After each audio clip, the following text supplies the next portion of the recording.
Oi, Chico. Oi, Estevão, tudo bem? Prazer imenso estar com você. Prazer também, meu amigo. Que bacana. Você está em Recife? Eu estou em Recife, estou em casa, de quarentena. Todos. Já estamos na centena. Muito Acho tempo que mais do esperando. que centena, né? É verdade. Eu estava fazendo as contas hoje, estou aqui desde 14 de março. Março, abril, maio, junho, julho. Já vai para o quinto mês daqui a pouco. Eu estou nesse mesmo tempo. Comecei dia 15 de março, saio só aqui perto no bairro mesmo, às vezes por Sim. necessidade de ir a uma farmácia, uma padaria, mas o tempo todo em casa, confinado. E está conseguindo segurar a onda? Você que é um, vamos dizer, aventureiro, gosta de estar no mundo, É, que nem eu? eu estou conseguindo. Eu, inclusive, já passei algum tempo confinado. Até na Amazônia, eu fiquei Ah, 32 dias dentro de uma aldeia indígena do Zenauê Nauê, a Silvia Saião, diretora do Globo Repórter, chamou de sim. os homens espíritos. Então, 32 dias dentro de uma aldeia. Já fiquei 9 dias também com os esquimós. Então, estou aprendendo a ficar confinado. Que incrível, hein? Como é que foi essa experiência lá de 30 dias com os homens espíritos, é isso? O Zenauê Nauê. Eles E ficam na Nauê. região de Mato Grosso, já perto da divisa com Rondônia, Sim. bem no meio Ali, da selva. ali tá barra Eram, pesada agora. Uma área com Colnias ali, noroeste de Mato Grosso, tá bem barra pesada ali. mas lá o desmatamento não chega ainda até lá. O que afetou Sim. muito a área deles foi uma hidroelétrica que construíram 100 quilômetros acima da área deles. E aí o peixe não passou. Sabe aquela história da Lógico. Piracema, tudo com a Sim. barragem, o peixe diminuiu e eles vivem da pesca. Eles não comem carne vermelha. A caça para eles não tem nenhum valor. Eles caçam aves e pescam. Então, diminuiu muito a pesca. E eles fazem oferendas. São 7 meses de cantos, orações, pagelanças, tudo para os espíritos, para eles não serem atacados pelos espíritos. Para você ter uma ideia, uma Hum. serpente, uma surucucu, picou o cacique. 2 dias depois ele estava morto, não tem soro antiofídico lá. Mas eles não interpretavam que era um acidente, uma fatalidade, e sim um castigo dos espíritos porque estavam oferecendo pouco peixe. Depois eu entrevistei um biólogo e ele disse que não é nada disso. Tá, o peixe diminuiu no rio deles, que é afluente do Juruena, Sim. porque construíram a hidrelétrica. Então, foi o homem que afetou a condição de vida deles lá dentro da selva. E esse é um outro grande tema na Amazônia, que agora está um pouco amortecido por causa da falta de dinheiro, mas a questão das hidrelétricas é um assunto enorme ali, né? Porque, enfim, projetos não faltam e também a vontade de, como a gente já viu acontecer em Belo Monte, no Giral, Santo Antônio, né? A ânsia de ganhar dinheiro com obras de construção civil é enorme. Então fica todo mundo querendo botar obra para dentro do território. E o que acaba é que todas as populações são muito afetadas mesmo. Eu presenciei isso lá no Rio Madeira, fiquei muito revoltado, eu diria, porque já vinha, né, já foi para ali, já vinha de outros, já vinha de Tucuruí, depois foi para Belo Monte, e a gente vê isso acontecendo. Agora, eu fiquei muito feliz de saber que você é do Crato, uma região que eu amo Eu tanto. sou do Crato, sou lá da Serra do Muito. Araripe. Vim para aqui com 10 anos de idade, me tornei cidadão pernambucano, mas a minha origem é o pé da Serra do Araripe, lá bem no nosso sertão. Acho que é outro lugar que todo brasileiro deveria ir, né? Antes de ir para a Disney, antes de ir para a Europa, devia Amazônia, Serra do Araripe. É, a Serra do bonito. Araripe Mas ali é tem ali a demais. floresta, tem a Floresta Nacional do Araripe, que está para se tornar patrimônio mundial da humanidade. Há um movimento muito forte nesse sentido. Do outro lado da serra tem uma área, a bacia de Santa. É uma área onde está a maior concentração de fósseis daquela região. Então, a área de Santana do Cariri, que é onde a minha mãe nasceu, eu divido a minha origem com Crato e Santana do Cariri. Então, ali tem muitos fósseis. Até hoje, quando chove bastante, naqueles riachos que causam erosão, os fósseis aparecem. Você abre, tem peixe até dentro dos fósseis. Numa comprovação de que aquela região já foi mar. Tem um museu bonito. Nós temos um sertão maravilhoso. Se for para o lado do Piauí, também tem a Serra da Capivara, que já é patrimônio da humanidade, que você conhece bem. Mais de 1.000 sítios arqueológicos. Um Sim. trabalho extraordinário da cientista Niede Guidon. É um lugar que eu amo muito. Amo muito o Brasil. Acho que você também, né? Eu Você é uma pessoa que também. já percorreu tantos lugares no Brasil. Mas sempre volto para o meu sertão. É, eu viajo, vou para tudo que é lugar. Já atravessei os 5 continentes, já mergulhei nos 7 mares, já fui aos extremos norte e sul do planeta. Mas onde eu me realizo mesmo é quando eu pego o carro em direção ao sertão. Daqui a pouco a gente vai falar um pouquinho da Amazônia, mas vamos então das tuas andanças aí pelo mundo. Qual foi assim que você ficou mais, vamos dizer, qual te dá mais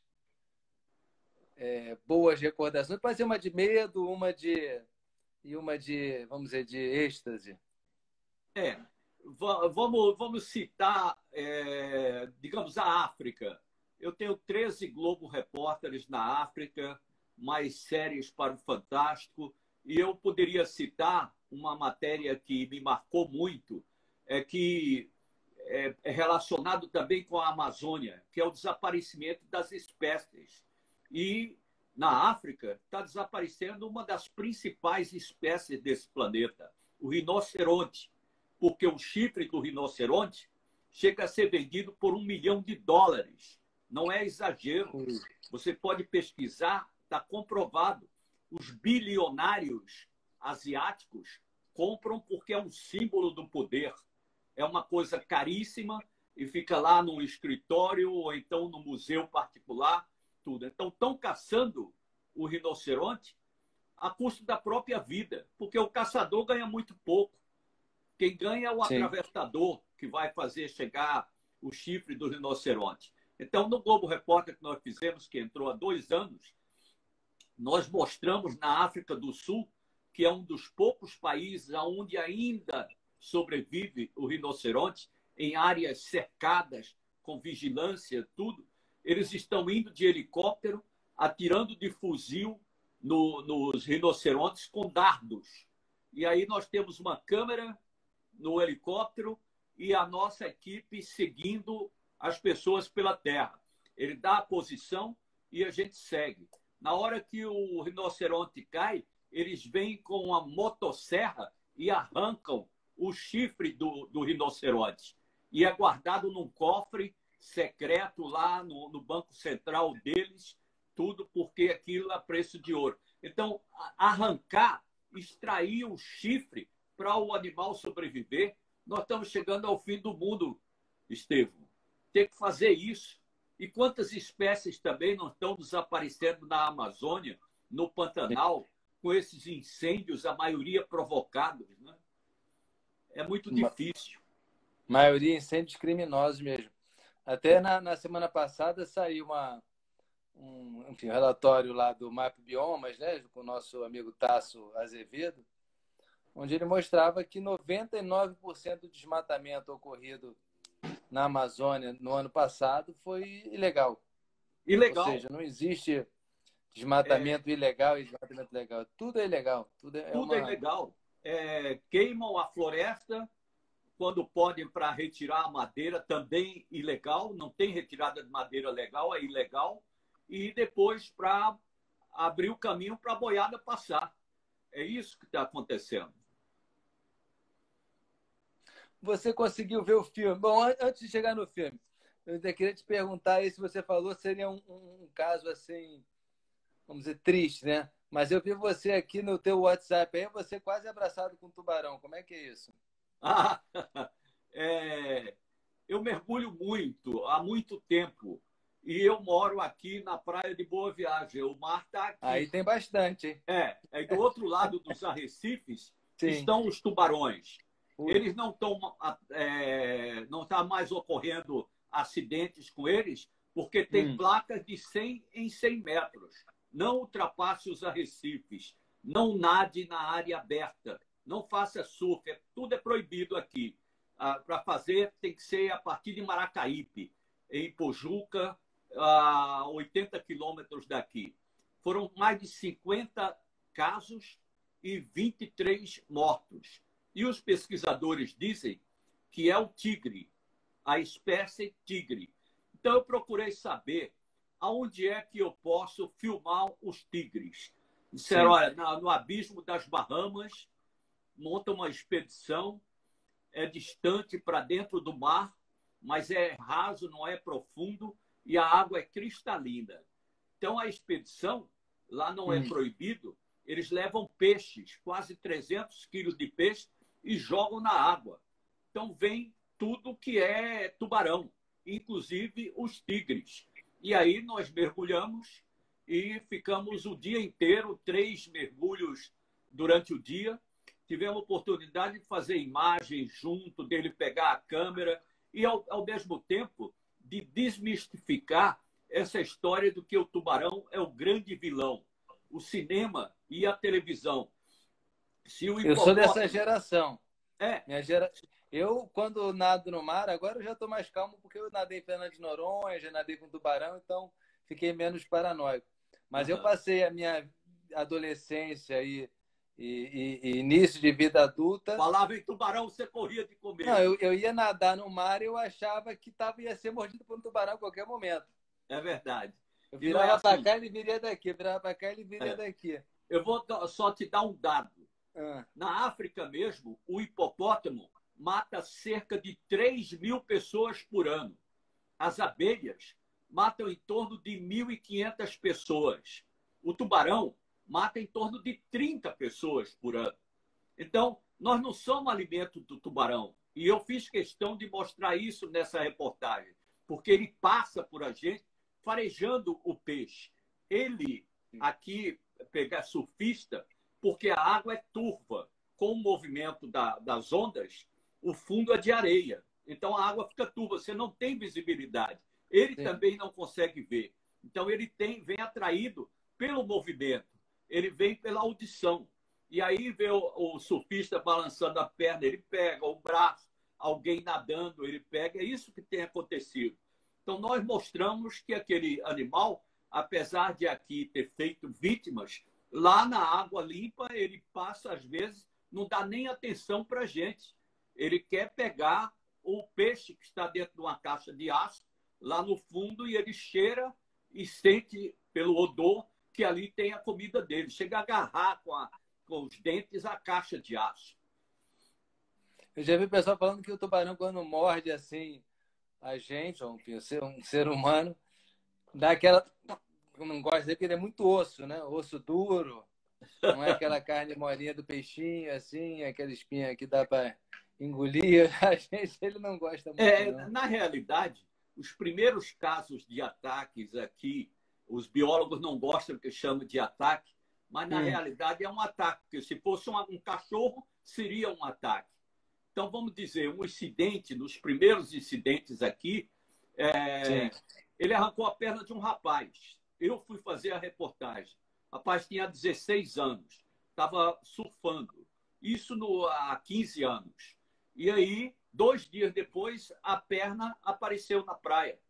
A água, o movimento das ondas, levou a perna. Ele não se alimentou da perna do surfista. Ele simplesmente, pelo movimento, ele acha que aquilo é um peixe ferido, uma comida dele e pega. Lá em Fernando de Noronha mesmo, eu fui pescar, fui acompanhar uma pescaria nas Paredes. E aí, enquanto no cardume de atum que eles seguem, enquanto o pescador puxava o atum para o barco, eles vinham e pegavam o atum. E nós pulamos na água, eles passavam por a gente e iam direto no peixe. Porque o alimento dele é peixe, não é ser humano. Sim. Eu vou falar isso pro meu filho. Meu filho está nesse momento agora, foi ver essa série Our Planet, que tem com o David Attenborough. E aí a gente mostrou umas cenas e tinha muito tubarão. No dia seguinte ele não quis mais nadar no mar, não. Mas... A maioria das pessoas pensa que o tubarão está lá esperando para pegar. E não é assim. E vem cá, você conseguiu ver o meu filme? Eu te mandei o link. Eu tive o privilégio de ver em primeira mão o Amazônia 4.0 e eu fiquei impressionado. Amazônia Sociedade Anônima. Sociedade Anônima. 4.0 onde a gente quer chegar. Eu fiquei impressionado com os flagrantes que vocês conseguiram, com os depoimentos de índios. Tem um cacique que fala muito bem, ele fala a realidade. Aquela terra é deles. Quem vai ali tirar madeira, quem vai garimpar ali, está invadindo a terra deles. E não há mais a preocupação de demarcar, de haver uma linha divisória, que a partir dali o pescador não pode entrar, o madeireiro, inclusive as pessoas que estão invadindo para morar, para plantar, para criar gado. Isso está acontecendo demais. E é sempre depois desses incêndios. Eu adorei o vídeo. Acho que vai ter uma repercussão muito grande, porque é um documento. As pessoas falam muito, estão desmatando a Amazônia, estão invadindo as terras indígenas, tudo. Mas uma coisa é dizer, e você está mostrando com muita propriedade, com belas imagens, com bons depoimentos, a realidade que está acontecendo hoje na Amazônia S.A. Olha, você é um repórter com a sua história, com a sua experiência. Falar isso, para mim, é um enorme elogio, viu? Muito obrigado. Não, obrigado, eu não estou falando para te elogiar porque estou na tua live, não. Eu vou recomendar e o resultado você vai ter. Esse filme vai ser premiado, esse filme vai ser um documento do que está acontecendo na Amazônia brasileira. Você abordou muito bem o aspecto da divisão que está ocorrendo, do aumento da entrada dos seres humanos, ou seja, daqueles que não são indígenas, daqueles que não são caboclos. Até os caboclos estão sofrendo as consequências com isso. E eles tomarem a iniciativa de saírem a pé, dando volta quilômetros e quilômetros para fazer a demarcação da terra deles, quando isso deveria ser uma decisão de governo. E não é só nesse governo, não. Os governos passados também não tiveram a iniciativa de fazer o demarcamento de todas as terras indígenas. Algumas são demarcadas, outras não. O pessoal mais radical aí, vamos dizer, mais defensores do governo federal, a turma mais fanática mesmo, quando vem falar, esse filme agora está falando, mas no governo anterior não teve nada. Eu falei, não, o filme começa em 2014. Eu peguei governo Dilma, peguei governo Temer, peguei governo Bolsonaro. Então, não é uma situação... Não é do governo atual. Tudo que se fala hoje... Piorou. A gente pode falar que agora piorou. Fala da Amazônia, as pessoas já acham, os fanáticos, que está falando do governo atual. Mas sim, esse é um problema crônico. Aumentou agora, não há dúvida, que está aumentando a falta de decisões, de fiscalização, de permitir que os agentes do IBAMA, com as forças nacionais, entrem ali e queimem as máquinas que estão lá dentro, porque é uma forma de evitar que eles continuem lá. O garimpeiro, ele invade aquela região, antes ele passava malária. Eu já tive a oportunidade, fiquei 4 meses indo e voltando para Roraima. tinha mais de 400 aviões monomotores que saíam todo dia de manhã para as áreas de garimpo. Eles abriam uma vereda, que aquilo não é campo de pouso. O Hermano Hennig, repórter Hermano Hennig, fez até um Globo Repórter, mostrando que eles eram os melhores pilotos do mundo, porque descia com uma asa quase encostando na árvore de um lado e do outro. E era como tirava o ouro, como abastecia aquela região. Eram mais de 100 pistas clandestinas que chegavam ao coração da floresta, à terra indígena dos Yanomamis.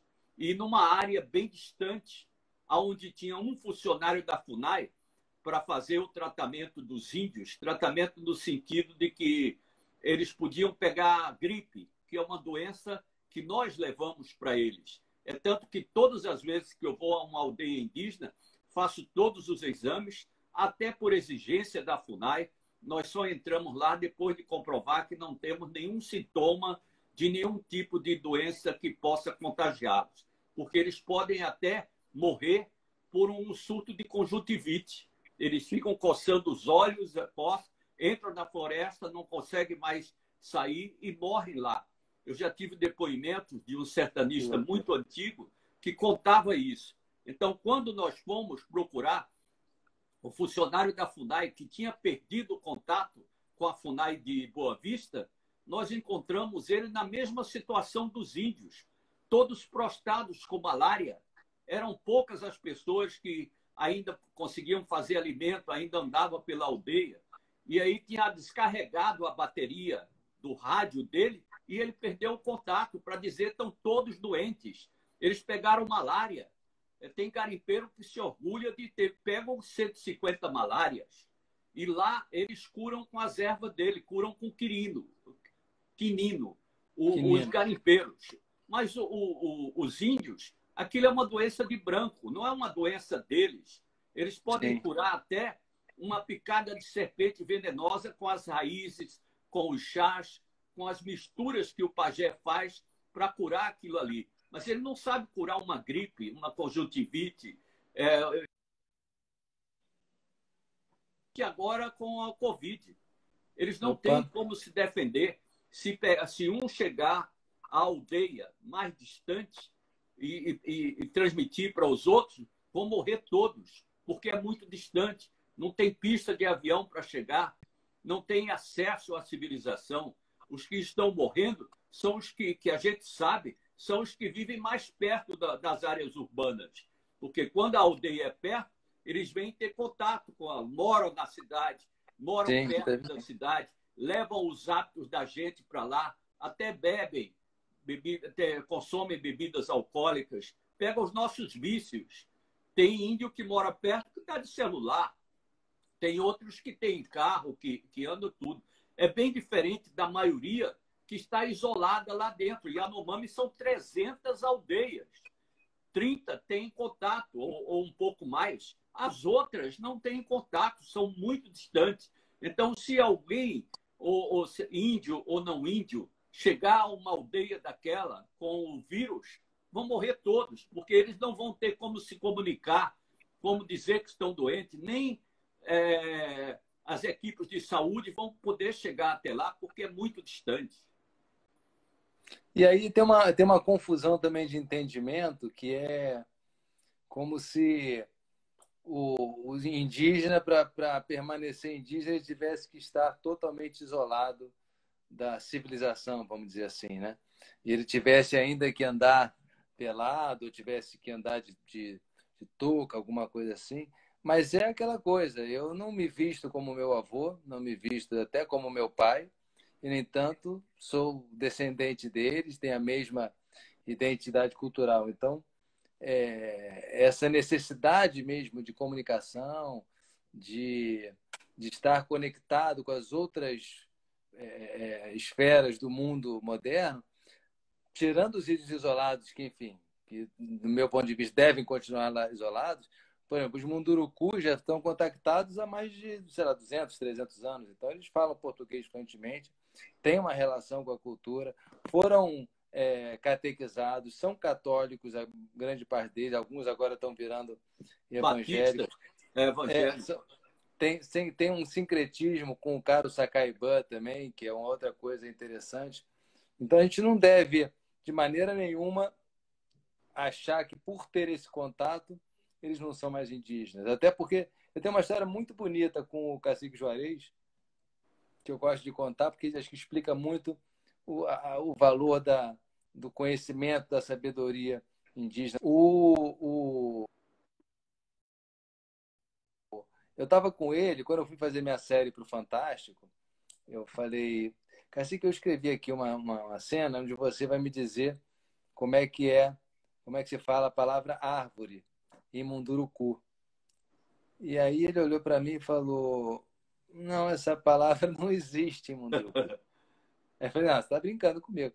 Está no meio dessa floresta, eu sei que não existe a palavra árvore. Como é que você fala assim, eu vou até aquela árvore? Ele falava, eu vou, em Munduruku, né? Falava, eu vou até aquela sumaúma. Aí eu falava, não, mas como é que você fala assim, eu vou subir naquela árvore? Ele falava, Ele vai subir na Sumaúma. eu vou subir no Genipapo.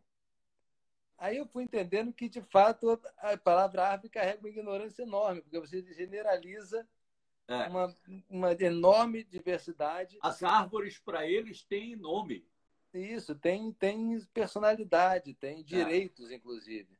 Né? Uhum. Então, eu acho que o Brasil precisa olhar com outros olhos, né? Para a riqueza, para a diversidade, para tudo que a gente tem na Amazônia. A minha sensação é que a gente ainda vive, ou pelo menos está sendo comandado pela esquadra de Cabral, das capitanias hereditárias, que chegava aqui e ou matava todo mundo ou enganava. Né? A história do Brasil com o indígena sempre foi muitas vezes no contato era, olha, tá tudo bem, somos todos amigos, tarará, daqui a pouco não é mais nada disso, né? Ou muitas vezes a morte. Então, ver isso acontecer 500 anos depois, com a Amazônia, com tudo que a gente precisa conhecer dela, com todo o potencial que ela tem para o nosso futuro e que ela já tem, né, de serviços ecossistêmicos para a economia, para o nosso modo de vida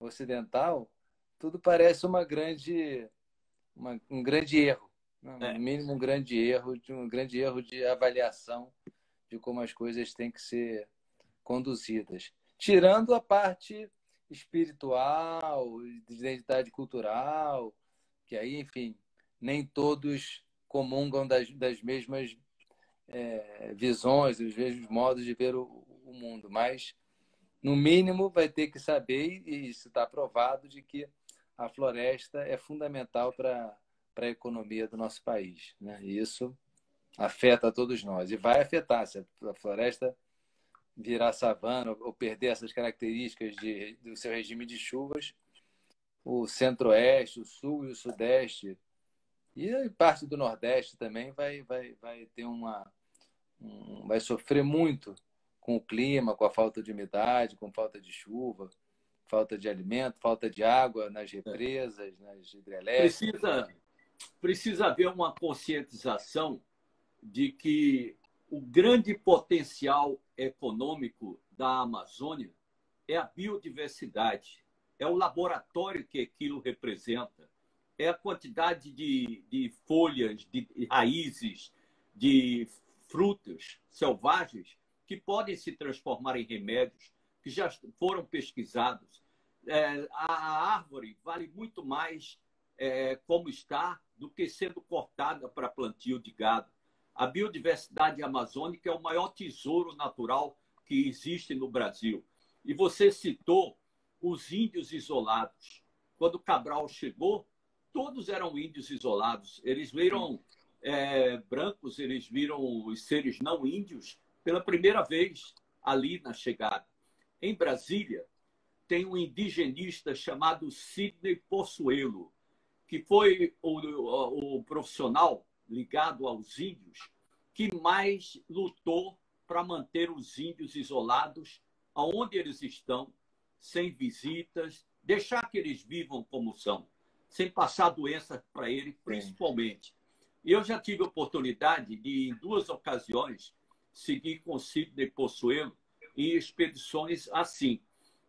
Saindo de Santarém, que você conhece bem, porque uma parte do seu filme você fez no Tapajós, eu já percorri quase todos aqueles rios. Saiu de Santarém num helicóptero Super Puma, com 2 tanques extras. Andamos 1h50, só floresta de um lado e para o outro. Não tinha espaço nem para o helicóptero cair, até que chegamos, por fotografia de satélite, na posição onde havia uma maloca imensa com mais de 300 índios. Mas por que nós fomos até ali? Primeiro eu fui porque a FUNAI não tinha dinheiro para alugar aquele helicóptero. Era um helicóptero especial da Líder, muito caro. E aí ele pediu para mim, já trabalhava comigo há tempo, para alugar o helicóptero, porque ele soube que um barco foi alugado em Santarém e o dono do barco só voltou com o barco 30 dias depois e levou 3 americanos. E a Polícia Federal foi lá e disse: onde estão os americanos? Por que os americanos não voltaram? Será? Eles pegaram as mochilas, tudo, e entraram na mata. E eles procuraram a FUNAI e viram que eles tinham ido em direção aonde só existiam essas 2 grandes malocas de índios isolados. Nós os chamamos de Poturu. Depois os antropólogos concluíram que eles eram os Zoés. Então foi um dos primeiros contatos. E na hora que o helicóptero desceu perto a uma certa distância da maloca, que nós começamos a fazer um contato, nós levamos um sertanista que já tinha feito isso em outras comunidades, eles vieram em paz. E ele disse: eles não vão nos atacar porque estão vindo as crianças e as mulheres. Todos de forma primitiva, com um pau no lábio inferior, que eles chamavam epibó, tudo. E nós percebemos logo de cara que já tinha chegado alguém, porque um estava de boné. Então já era uma interferência. E logo depois, quando houve a aproximação, que eles deixaram que nós ficássemos lá, estavam todos tossindo. Aquelas 3 pessoas que haviam chegado passaram gripe para eles. E se os 2 sertanistas, não tivessem levado muito material para tratar gripe e outras doenças, eles poderiam desaparecer. E quando chegamos até o local onde estavam os invasores, o Sidney perguntou o que eles estavam fazendo ali. E eles disseram que tinham ido levar a palavra de Deus para os índios. O que sai de tão longe para submeter a uma viagem dessa, para levar a palavra de Deus para aquelas pessoas que estão vivendo com a sua cultura, isolados, que não precisam de contato externo, que só vão se prejudicar com a transmissão de doenças? E aí, mas enfim, são essas missões na floresta para tentar catequizar, enfim, para... Isso é um erro. E muitas dessas missões, no passado, eram pessoas interessadas em pesquisar o minério, porque existe muito minério dentro da floresta, cassiterita, nióbio, ouro, e é isso que interessa para certas pessoas. E terminam mudando. Se eles aplicam, na época, penicilina nos índios, que foi o que o sertanista fez, eles vão se recuperar. Então, ele desmoraliza o pajé, que não conseguiu curar as pessoas daquela doença, e agora tudo que acontece com o índio vai recorrer ao branco, que salvou quando ele estava com uma doença muito grave. E muda os costumes. É muito difícil. Tem que índio isolado, ainda tem mais de 30 grupos de índios isolados dentro da floresta amazônica, que só se tem conhecimento pelas fotografias de satélite. E o Departamento de Índios Isolados da FUNAI guarda isso com muito zelo para que as pessoas não descubram onde eles estão.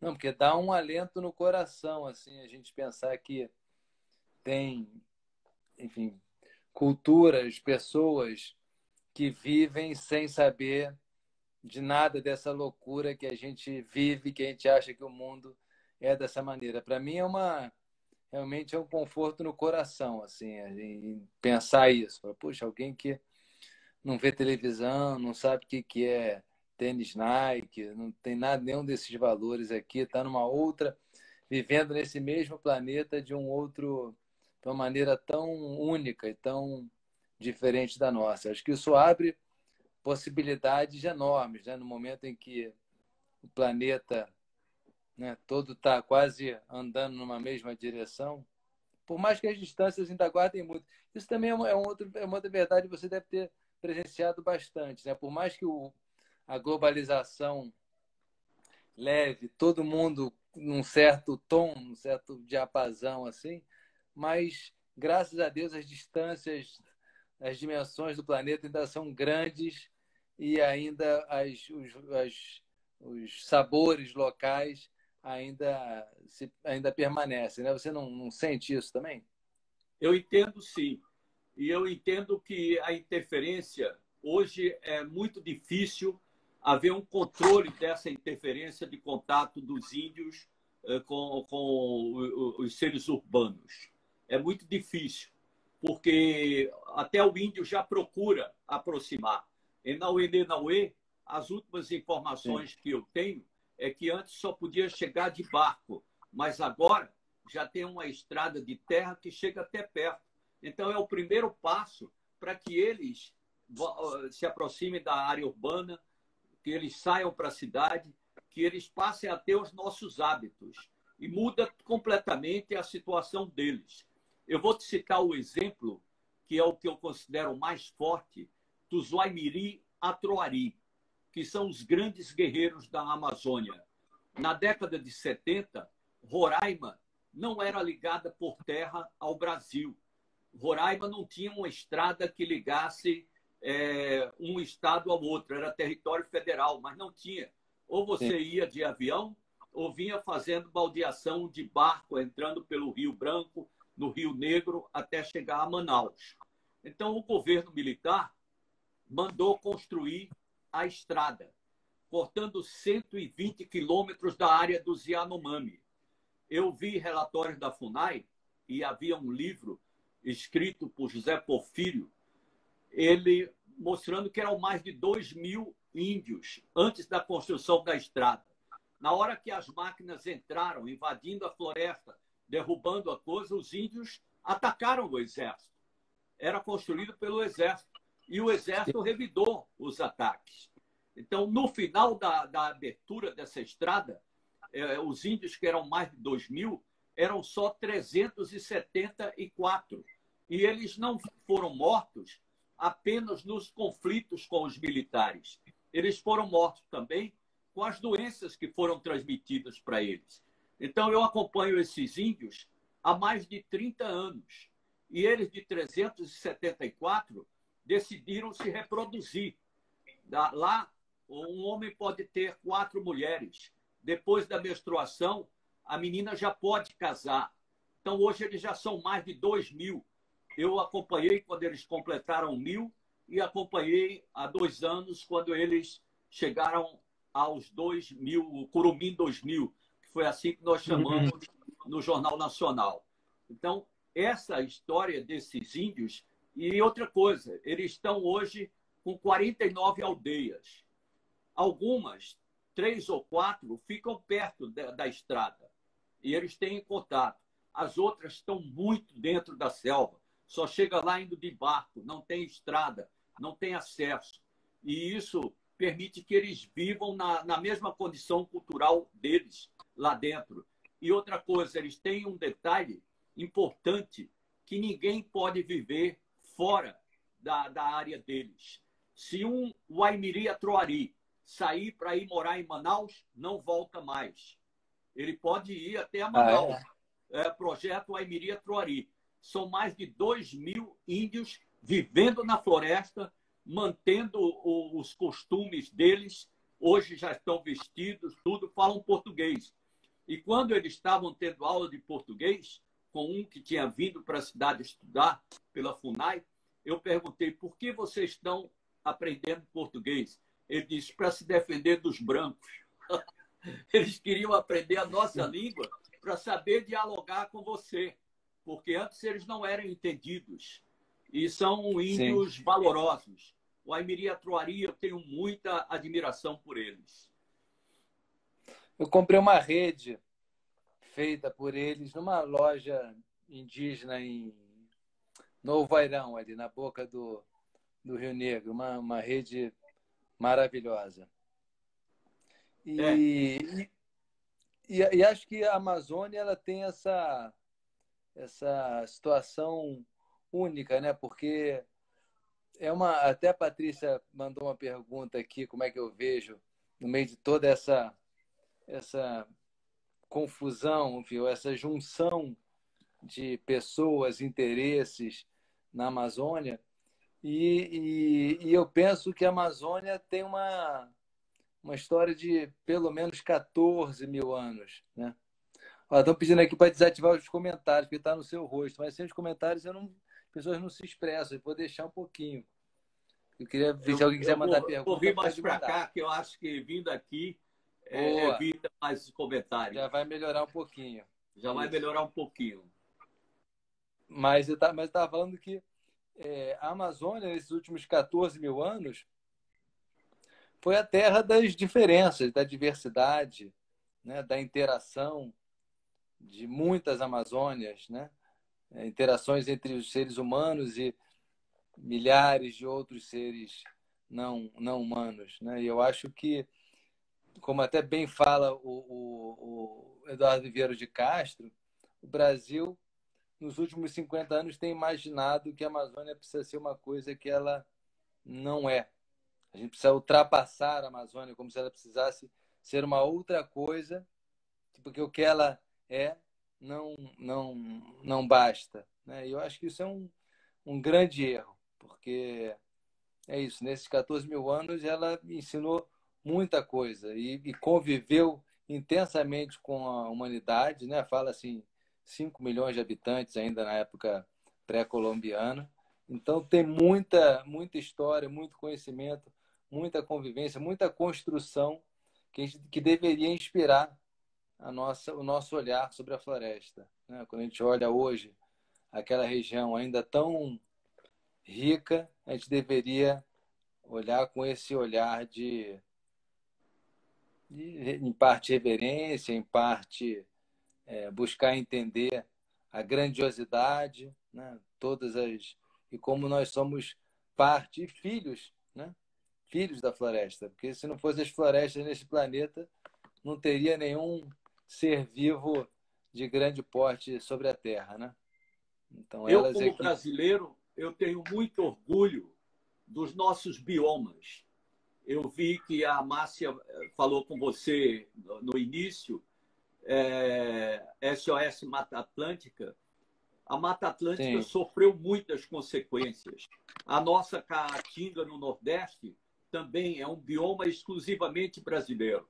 E a floresta amazônica, essa dá orgulho de ser brasileiro e ter no Brasil uma quantidade de floresta tão grande, uma selva tão rica, um laboratório em biodiversidade tão importante para a natureza, para a ciência, que precisa ser estudado.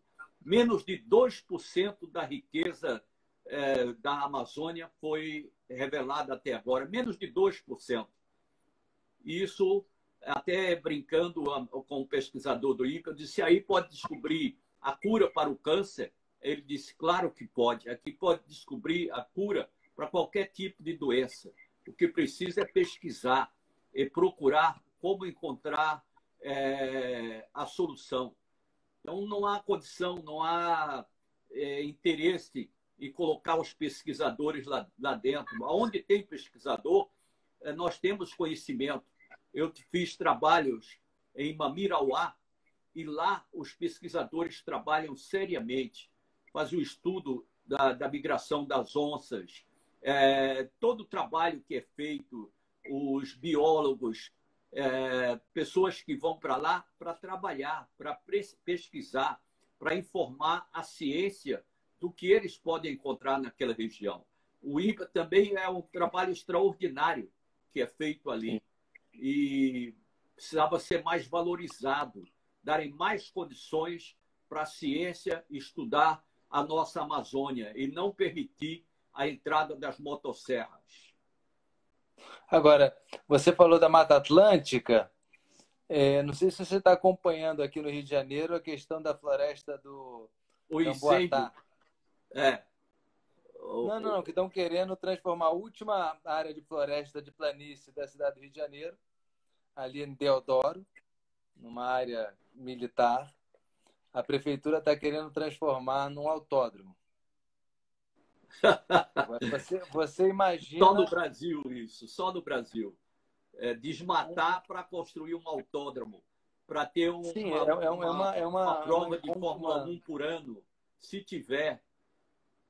Para, sei lá, nada até, sei lá, quem quiser gostar de Fórmula 1, quiser até achar que é um negócio, eu não vou entrar nem no mérito do negócio, porque já seria um outro Globo Repórter, outra matéria no Fantástico, mas a questão de fato, tirar uma floresta, um último remanescente, que gera uma qualidade de vida para aquelas populações do entorno, para transformar numa área sem mato, para esquentar mais ainda, para deixar mais seco, com a barulheira de carro, acha um outro lugar desmatado do Rio de Janeiro, gente. Para que tem que... Já chega as milícias invadindo, já chegam as milícias invadindo, desmatando, construindo, e não só as milícias, também as áreas onde fazem condomínios e levam parte da Mata Atlântica. Aqui em Pernambuco já aconteceu isso. Então, nós precisamos ter a conscientização de que a natureza precisa ser preservada. E o Brasil é um país riquíssimo em natureza, principalmente a nossa Amazônia, que é tão esquecida por nós, mas é vista lá fora. Isso, no seu filme, vai repercutir muito no exterior, porque ele mostra a realidade do que está acontecendo atualmente. Os índios sendo acuados, tendo que eles próprios demarcarem e dizer: isso aqui é a nossa linha, daqui para lá vocês podem desmatar. Eles não falam isso, mas é como se eles estivessem fazendo o isolamento da área deles e, a partir dali, qualquer pessoa chegasse e tirasse. Porque é o que está acontecendo. Entram, invadem mesmo a floresta.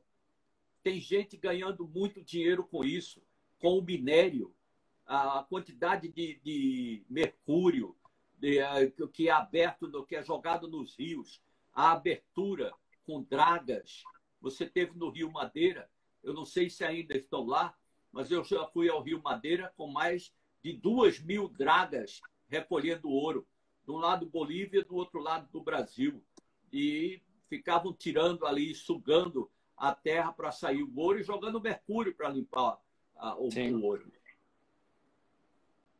Eu peguei isso muito no Tapajós. E aí acontece uma coisa mais maluca, é que todo... Eu estava numa reserva, um projeto agroextrativista. E acabou que a turma mais jovem vai trabalhar com ouro, porque também tem...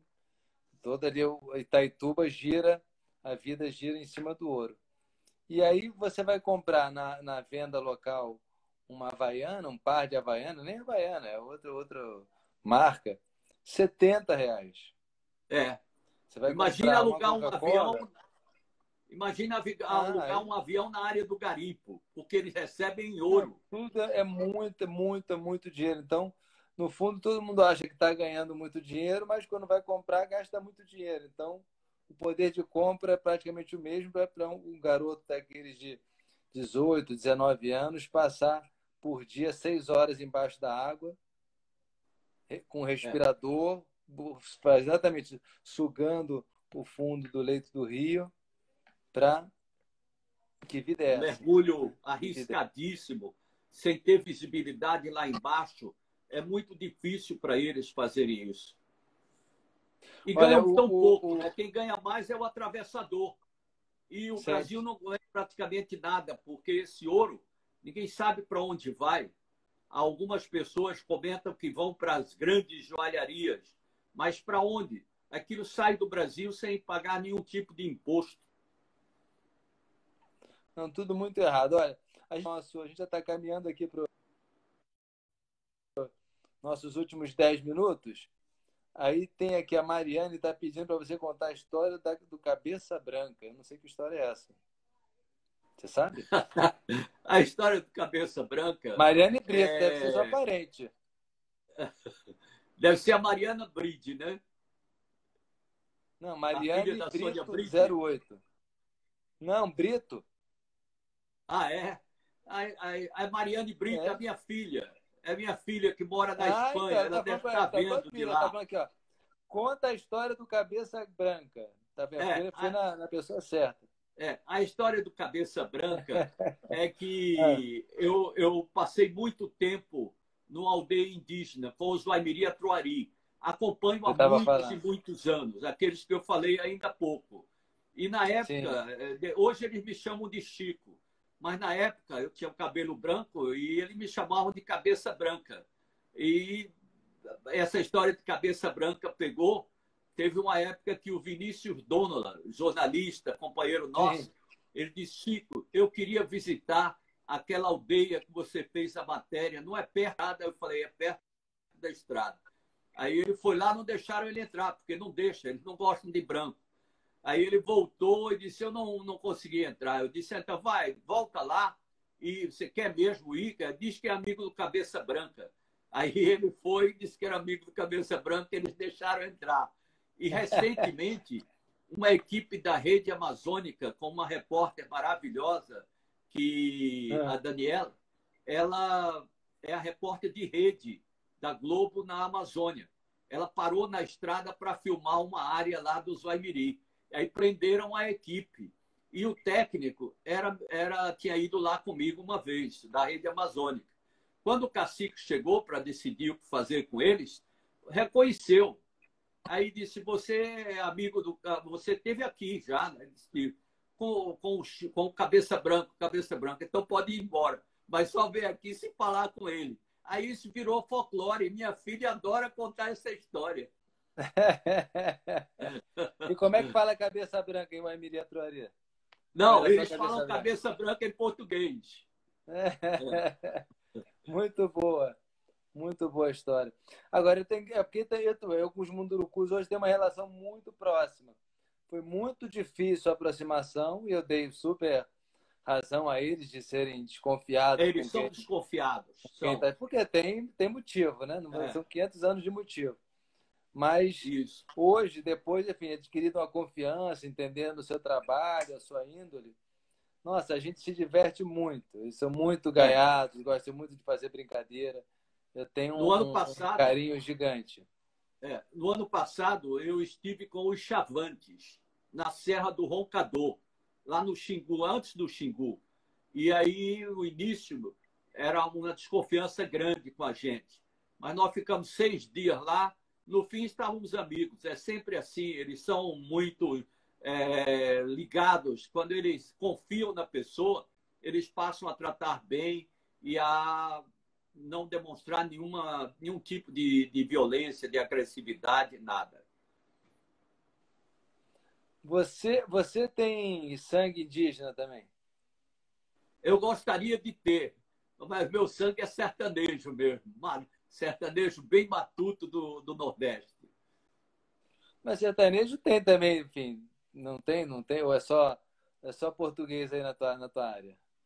Eu acho que a minha descendência é portuguesa. Tá mais na parte espiritual mesmo. Na parte espiritual. Eu adoro fazer reportagens em áreas indígenas, até mesmo quando não conheço aquela etnia. Se é para ir para lá, vamos respeitar sempre, tratar com todos os respeitos, obedecer à cultura deles, os ensinamentos, ver tudo que eles estão falando com respeito. Isso é muito importante. Chico, a gente já está indo pro final, mas você, enfim, com uma história tão grande de reportagem na Rede Globo, que tem muita repercussão, enfim, a gente sabe o alcance que tem isso. Você, como é que você vê a tua trajetória e algum trabalho que você viu assim mover uma situação, ou, enfim, fazer com que alguma coisa se modificasse fora da tela? Olha, já aconteceram algumas vezes. No Ienauê mesmo, nos índios Enauê, caiu uma árvore e atingiu a cabeça da filha do cacique. E eles estavam tentando resolver isso com pagelança. E aí eu falei para o filho do cacique, que era o meu tradutor, para chamar o pai dele e traduzir. Eu disse, sua filha vai morrer. Se não permitir que a FUNAI leve para a cidade, ela vai morrer. E aí, em algum tempo, 10 minutos depois, os pajés permitiram que ela fosse levada para a cidade de Ijuí, não, Brasileia, que é perto de Ijuí. E no dia seguinte, o filho do cacique, meu intérprete, chegou para mim e disse, menina está morrendo, não atendem menina, cacique quer falar com você. E eu fui do acampamento que nós estávamos na beira do rio até o cacique e ele repetiu, bravo, com mais de 30 índios ao redor dele, que confiou em mim e a filha dele estava morrendo porque branco não cuidava de índio. Eu falei, mas como é que vocês sabem disso? Ele disse, rádio de FUNAI. Então, através do rádio da FUNAI, eu entrei em contato com o produtor, fiz a ligação para Ijuí, Ijuí transfere a ligação para São Paulo, o produtor Rafael Benac entrou em contato com o secretário de Saúde de Mato Grosso e depois eu falei com o secretário, tem que mandar buscar a menina em Brasileia. Ele disse, eu vou mandar buscar. Eu disse, mas vai mandar buscar como? Ele disse, vou mandar o SAMU. Eu disse, ela vai morrer, porque a distância é muito grande, 800 quilômetros de terra. Eu disse, o que é que o senhor quer que eu faça? Eu disse, manda um avião com o neurologista a bordo buscar a menina. É a única solução. A comoção é muito grande aqui. Ele disse, mas eu não posso fazer isso num domingo. Eu disse, então, quem é o secretário de segurança daí? É o senhor ou sou eu? Porque eu tenho dois finais para o Globo Repórter que eu estou gravando. O início é o drama da família e da comunidade. O final são dois para o senhor escolher um. A menina voltou curada porque o senhor mandou buscar, fez a cirurgia, ela pode estar com hemorragia interna na cabeça. E o segundo, ela morreu porque o senhor não fez nada. Escolha qual é a coisa. Eles vão mandar buscar agora mesmo. E o final foi a menina tomando banho de rio lá, recuperada. Gravei com o cirurgião já voltando para Cuiabá. E ele disse que mais 2 dias ela estaria morta. Parabéns, parabéns pela iniciativa. E o repórter não deve interferir. Eu aprendi com o Armando Nogueira, que foi o grande diretor nosso na fase da nossa iniciação na Globo, que me deu as grandes oportunidades, que repórter não é para ser notícia, nem repórter tem que interferir na matéria. Mas eu não estava interferindo na matéria. Eu estava tentando ajudar uma pessoa que eu estava vendo que estava com um problema muito sério de saúde e não seria a pagelança que ia resolver. Chico, tá faltando 1 minuto e 20 segundos. Vai cair, porque o Instagram tem isso. Cai assim, sem a gente poder fazer nada. Queria te agradecer. Eu vou aproveitar para lhe parabenizar mais uma vez pelo filme. Adorei ver o filme, pela pessoa que você é, pelo trabalho que faz. Estou honrado em estar participando dessa live com você. Muito obrigado pela sua atenção. Obrigado. Eu que estou, enfim, honrado em estar aqui conversando com você também. Sempre fui teu fã, via tuas matérias. Muita gente aqui é seu fã. E, enfim, te conhecer assim mais próximo. Quando eu for aí para Recife, a gente vai combinar de fazer alguma coisa. Vamos juntos, sim. Tá. Muito bom te ver. Vamos em frente. Parabéns pelo teu trabalho. Obrigado, amigo. Aí. Valeu. Beijo, Sônia Brite. Mandou coração aí, ó. Pati, Fabiana, beijo, Sônia, querida. Todo mundo aí que está aí assistindo a gente, viu? Obrigado a todos pela atenção. Tchau, querido. Tchau, gente. Até a próxima. Tchau.